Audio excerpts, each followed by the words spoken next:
توجہ مبذول ایک اہم مسئلے کی طرف مبذول کروانا چاہتا ہوں سر، سندھ کے ضلع سانگڑ میں اس کی تحصیل شداد پور میں گزشتہ 3-4 دنوں سے ہماری 3 ہندو بچیاں اغوا ہیں اور ان کے ساتھ ایک 11 سال بچہ اغوا ہے، اور کہا جا رہا ہے کہ انہیں مبینہ طور پر زبردستی مسلم کیا جا رہا ہے۔ سر یہ سر ہم بہت بڑا ایک ظلم ہے، ایک بہت بڑا اہم واقعہ ہے۔ سر آپ دیکھیں، یہ پتہ نہیں کیوں سندھ میں ہی یہ چیزیں اکثر ہوتی ہیں جہاں پر ہندو اکثریت آبادی ہے، اور ہماری پاکستان پیپلز پارٹی ہمیشہ دعویٰ کرتی ہے کہ ہم وہاں کی اقلیتی برادری کا ساتھ دیتے ہیں۔ سر، آئین پاکستان میں لکھا ہے کہ کوئی بھی کسی بھی قسم کا جبر کسی پر نہیں ہو سکتا، اور ہر کوئی اپنی اسپیچ میں آزاد۔ سر، آئین پاکستان میں تو اس حد تک لکھا ہوا ہے کہ اقلیتی برادری اپنے دین کی تبلیغ بھی کر سکتے ہیں۔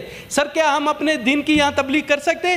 جس دن ہم نے اپنے دین کی تبلیغ کی اس دن ہماری لاش بھی سڑک کے پاس ہوگی۔ سر، ہم نہیں کہتے ہم اپنے دین کی تبلیغ نہیں کرنا چاہ رہے، مگر ہماری بچیوں کو خدا رہا یہ جو زبردستی ان پر مسلط کیا جائے، اس سے بچایا جائے۔ اس سے سر پورے پاکستان کی بدنامی ہوتی ہے، پوری دنیا میں بدنامی ہوتی ہے۔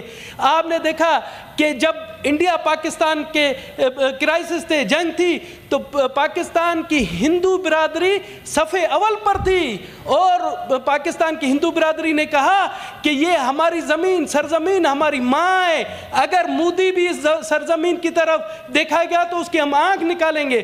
مگر سر، یہاں پر چند انڈیا کے ایجنٹ بیٹھے ہوئے ہیں جو یہ اس طرح کے کام کر رہے ہیں۔ وہ ہماری جو چھوٹی بچی ہیں، سر علماء اکرام صاحب بھی یہاں بیٹھے ہوئے ہیں، میں ان سے بھی ریکویسٹ کروں گا کہ خدا را ان چیزوں پر کریں۔ اس سے جو ہے نا اسلام کی خدمت نہیں ہوتی، اسلام کی بدنامی ہوتی ہے پوری دنیا میں۔ میں چاہتا ہوں کہ مجھے فخر ہے اپنے علماءوں پر، علماء دین پر فخر ہے کہ میں چاہتا ہوں وہ آئیں، ان کے سامنے پیش کریں لڑکیوں کو، تاکہ وہ دیکھیں کہ یہ کس قسم کا ظلم ہو رہا ہے۔ سر، یہ اسلام کی خدمت نہیں ہے۔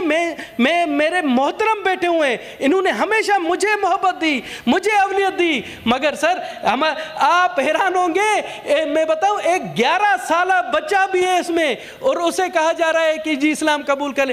آپ مجھے بتائیں کہ 18 سال تک کوئی نہیں پہنچتا تو اسے ڈرائیونگ لیسن نہیں دیا جاتا ہے، اسلحہ لیسن نہیں دیا جاتا اس کی، اور اسے کہا جاتا ہے کہ اس نے اسلام قبول کر لیا۔ سر، یہ میرے لیے بھی باعث شرم ہے، تمام قوم کے لیے باعث شرم ہے، سندھ گورنمنٹ کے لیے شرم ہے، ہمارے لیے شرم ہے۔ سر، اس پر فوری کارروائی کیجئے، اور آج آپ اس معزز ایوان پر رولنگ دے، آئی جی سندھ کو طلب کریں کہ یہ اس قسم کے واقعات کیوں ہو رہے ہیں اور کیوں ہمارے پاکستان کی بدنامی ہو رہی ہے۔